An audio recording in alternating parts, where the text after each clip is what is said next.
This is Young and Dyslexic, You've Got It Going On by Benjamin Zephaniah. This is in preparation for your English Language Paper 1 exam.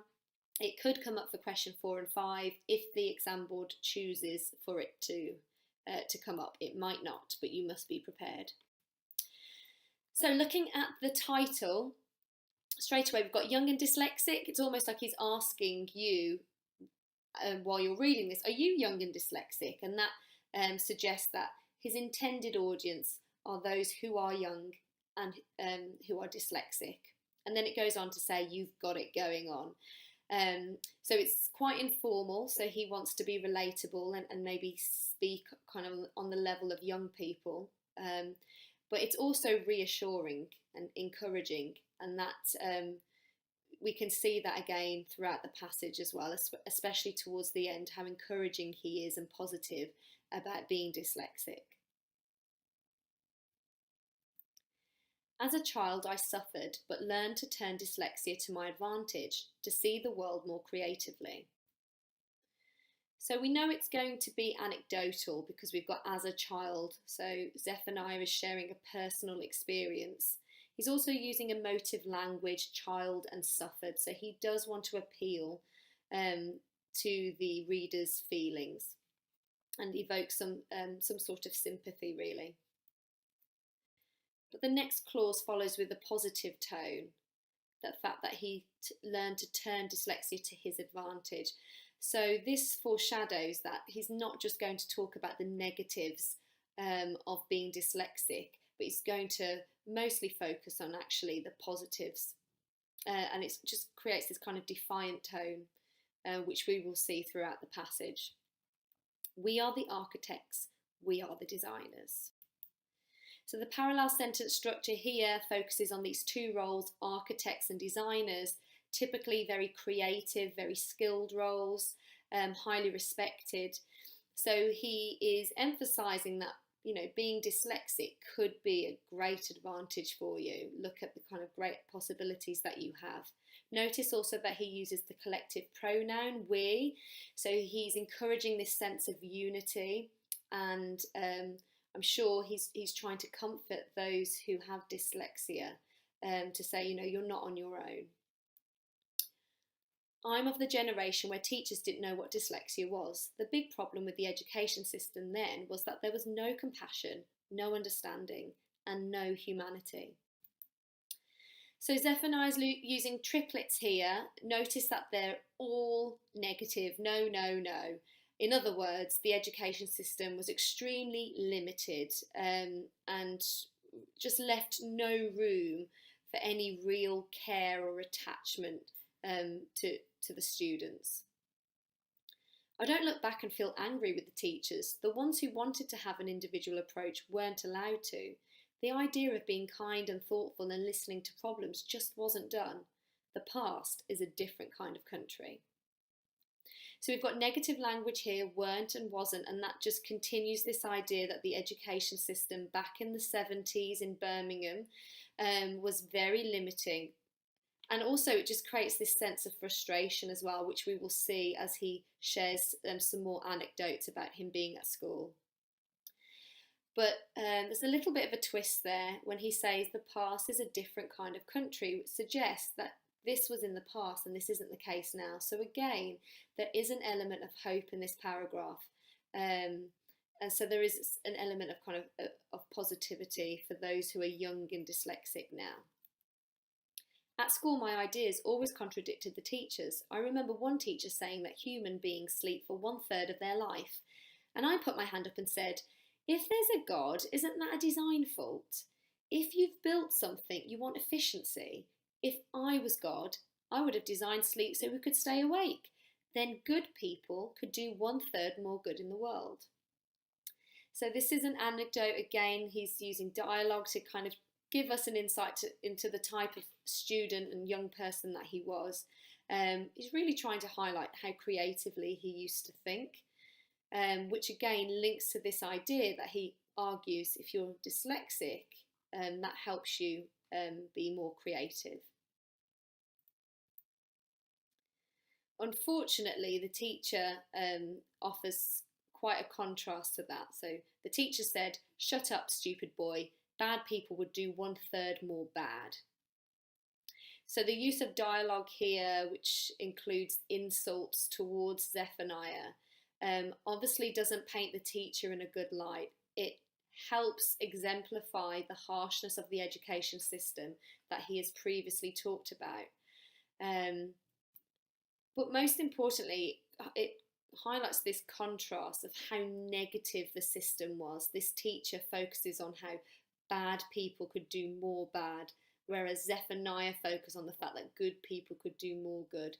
So I think this just helps emphasize how negative the education system was. I thought I'd put in a good idea. I was just being creative.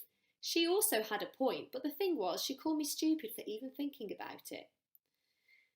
I remember a teacher talking about Africa and the local savages, and I would say, "Who are you to talk about savages?" She would say, "How dare you challenge me?" And that would get me into trouble. So again, another anecdote, just to give another example of the limits of the education system. In this case, we're noticing an example of racism and how different cultures are stereotyped.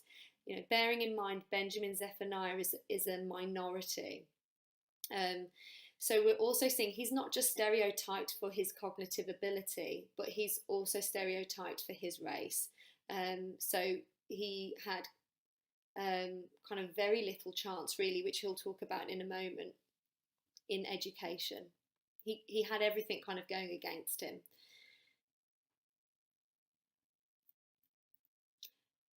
Once, when I was finding it difficult to engage with writing, I had poems in my head even then.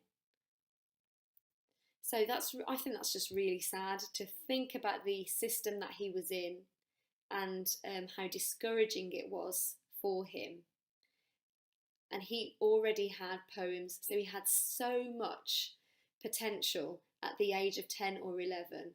He's a great ability. He's done so much now, but all of that was in him from an early age, and he just didn't have the space to practice that and to kind of explore those talents, which is a real shame. And when I was 10 or 11, my sister wrote some of them down for me. When I was 13, I could read very basically, but it would be such hard work that I would give up. I thought that so long as you could read how much the banknote was worth, you knew enough, but you could ask a mate. So just this idea that he would give up, it's quite sad to think of a young child giving up so young and having so much potential. I got thrown out of a lot of schools, the last one at 13. I was expelled partly because of arguing with teachers on an intellectual level and partly for being a rude boy and fighting. I think the reader will appreciate how honest Zephaniah is there. He doesn't just say, "I was expelled because they didn't like the fact that I challenged them." He does openly admit that actually he was a rude boy and he used to fight as well. So I think that gives him credibility. It makes him much more trustworthy and much more likeable as well. I didn't stab anybody, but I did take revenge on a teacher once. I stole his car and drove it into his front garden. I remember him telling us the Nazis weren't that bad.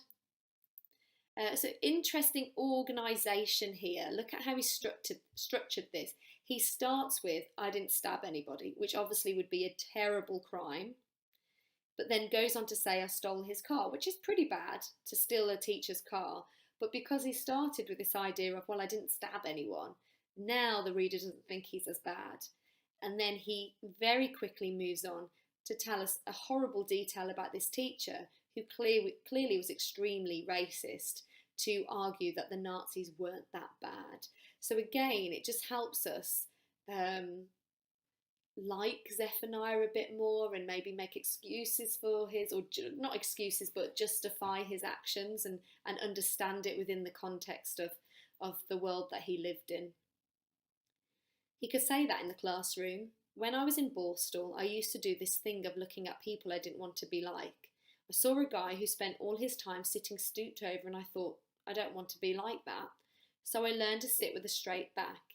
Being observant helped me make the right choices." A high percentage of the prison population are dyslexic, and a high percentage of the architect population. So he's using statistics here, and he's also showing a contrast. There's a great contrast within the population of those with dyslexia. You're either going to prison or you're going to be an architect, and obviously it's not quite like that, but that's what he's trying to paint, this great possibility of being dyslexic and how differently your life can lead depending, I guess, on the choices that you make. If you look at the statistics, I should be in prison. Notice the modal verb there, so it suggests that just everything was really leaning towards him ending up in prison. And let's have a look as to why he says that. He says he's a black man brought up on the wrong side of town whose family fell apart, in trouble with the police when I was a kid, unable to read and write, with no qualifications, and on top of that, dyslexic. So he's using extensive listing here to relay all the things about him and in his life that really went against him and should have held him back. So for me, I just have great respect for Zephaniah, knowing all these things, knowing all these obstacles, and then finding out later, which we will in this passage, just how successful he's been. And that's really inspiring. It's inspiring for me, and I'm sure it'd be inspiring for those reading this who are young and dyslexic. But I think staying out of prison is about conquering your fears and finding your path in life. When I go into prisons to talk to people, I see men and women who, in intelligence and other qualities, are the same as me.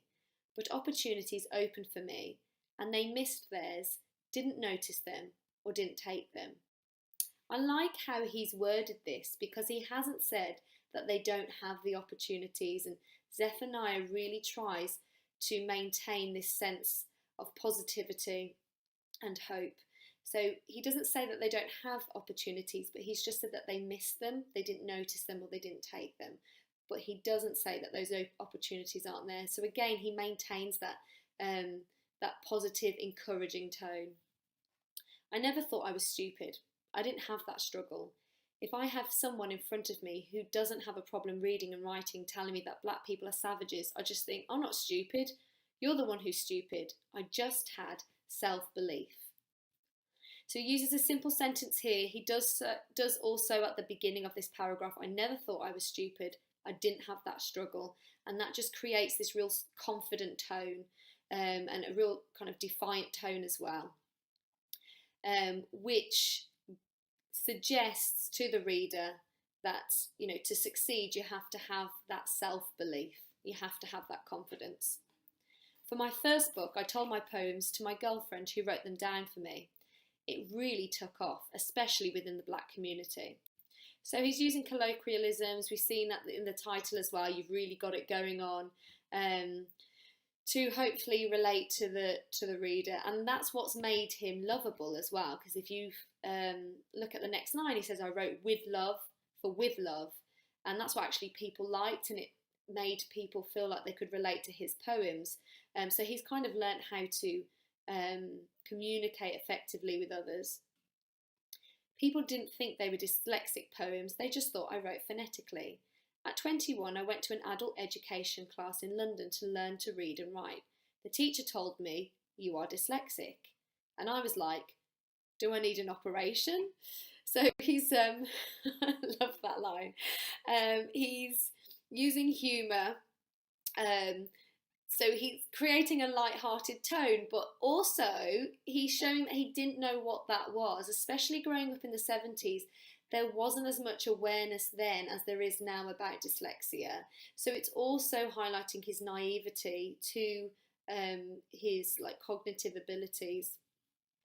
She explained to me what it meant, and I suddenly thought, I get it. I thought I was going crazy. I wrote more poetry, novels for teenagers, plays, other books, and recorded music. So we have listing here. He's just found out that he's dyslexic, and we go straight into the next paragraph with a list of all his achievements. He's written poetry, novels, plays, other books, recorded music.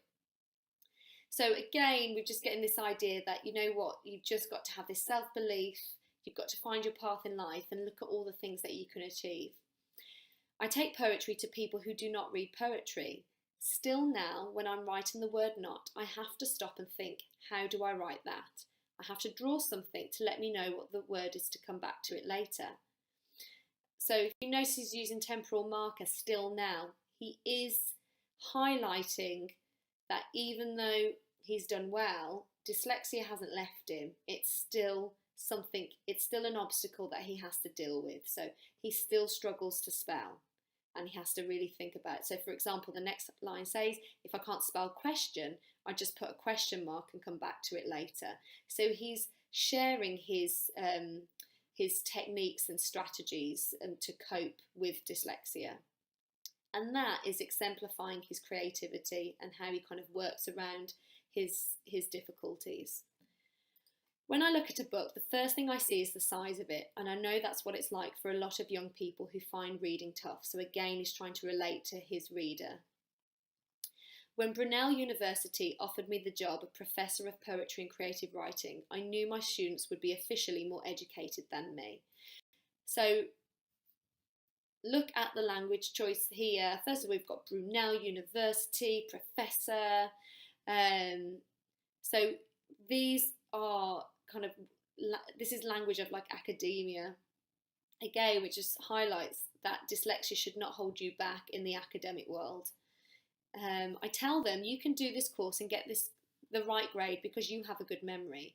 But if you don't have passion, creativity, individuality, there's no point. So he's suggesting there is an issue with the education system, that actually it really tests you on your ability to memorise rather than your passion, creativity and individuality. And he's already argued that actually if you're dyslexic, you have more creativity. And that's more important. In my life now, so another temporal marker here. So he's again focusing on the fact that he still has dyslexia, he still has these obstacles. I find that people accommodate my dyslexia. So think about how he started this passage. As a child, I suffered, and now we've got this contrast. In my life now, I find that people accommodate my dyslexia. So this introduces this real feel of hope. I can perform my poetry because it doesn't have to be word perfect, but I never read one of my novels in public. When I go to literary festivals, I always get an actor to read it out for me. Otherwise, all my energy goes into reading the book and the mood is lost. So it's shocking really to think that he's written so many amazing things and he is not able to read his own work if it's a novel. So it just highlights the difficulties that he experiences by being dyslexic. If someone can't understand dyslexia, it's their problem.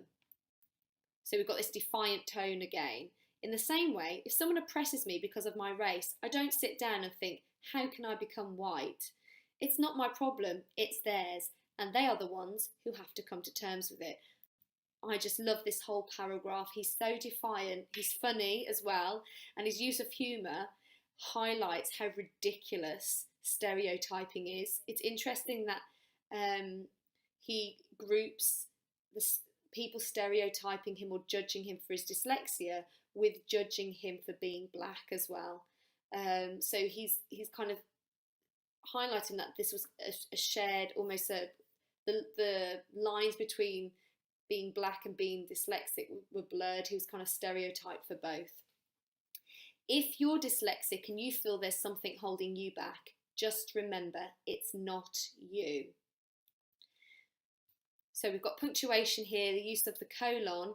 Typically, this encourages you to give more attention to what follows, and that means that the important message here is it's not you. So again, trying to reiterate that there's nothing wrong with you. If you're dyslexic, there isn't something wrong with you. You just learn differently. And the issue is with those that judge you. And he's using direct address because he really wants to reach out to those who have dyslexia and may be experiencing similar things to what he did as a child. in many ways, being dyslexic is a natural way to be. So I think that's really encouraging to say, actually, you're not different. There's nothing wrong with you. If anything, it's a natural state. What's unnatural is the way we read and write. If you look at a pictorial language like Chinese, you can see the word for a woman because the character looks like a woman. The word for a house looks like a house. It is a strange step to go from that to a squiggle that represents a sound. And it's a really important argument. It's such a logical argument as well. He's absolutely right. It isn't actually a natural thing to do, to read and write. It's man-made, and we didn't have this from the beginning of time. And he's again suggesting actually the weird thing is to read and write. I'm not the weird one. Reading and writing is the weird thing. I just love this use of the word squiggle, which relays his experience. When he looks at a page, he doesn't see words, he sees squiggles. So that helps share that experience of confusion when you first look at some writing. So don't be heavy on yourself. So we've just got, again, this encouraging, reassuring tone. And if you are a parent of someone with dyslexia, don't think of it as a defect. Dyslexia is not a measure of intelligence. You may have a genius on your hands. So we've got punctuation again, use of colon. The important bit there is that if you're dyslexic, you could very well be a genius. Having dyslexia can make you creative. If you want to construct a sentence and can't find the word you are searching for, you have to think of a way to write around it. This requires being creative, and so your creativity muscle gets bigger. So notice how he's created a word here, or the creativity muscle. Why would he do that? Probably because he doesn't want to put off the reader. What's the point in using a fancy technical term for the part of brain that's functioning while you read? Is that going to relate or be as relatable to the reader? This actually helps create an image in your mind of, oh yeah, when I'm having to jump that obstacle to read that word, I'm working out my creativity muscle. Kids come up to me and say, I'm dyslexic too, and I say to them, use it to your advantage, see the world differently. Us dyslexic people, we've got it going on. We are the architects, we are the designers. So a number of things here. We've got collective pronouns. Again, us dyslexic people, we've got it going on. Got repetition of the title, as well as we are the architects, we are the designers. So he wants to, again, just emphasise the fact that you've got all these great possibilities if you're dyslexic. See it as an advantage. I haven't noted it here, but also notice the fact that he says things like, use it to your advantage, see the world differently. So he's using imperative verbs. So he's really kind of encouraging those that are reading this to see it as an advantage. It's like these kids are proud to be like me, and if that helps them, that is great. I didn't have that as a child. That's important because he's just mentioned that kids are proud to be dyslexic now, and including the fact that he didn't have that as a child just reminds you of some of the anecdotes he's shared, and really emphasises how different things are, how much has changed in a relatively short amount of time. And again, that's hopeful. I say to them, bloody non-dyslexics, who do they think they are? So we've got this light-hearted tone at the end. He's obviously being a bit cheeky here, but that's to obviously build rapport with those who are dyslexic. And again, to create this sense of unity. So here are some ideas. Please don't just rely on this. This is just an idea of what you should be doing before your exam. Start thinking now of Zephaniah's thoughts and feelings. If the exam board selects this one, you will need to consider for question 4, what are his thoughts and feelings? So here's just a few ideas. He seems frustrated by the old education system. He's convinced that dyslexia is not a measure of intelligence, and he's definitely convinced that dyslexia is an advantage. And then underneath, I've just bullet pointed some of the techniques that are used um, to show that. Please remember, and I think I've forgotten to say this in any of the videos so far, that for this question you must refer to both language and structure. So get a good variety in, don't just focus on language.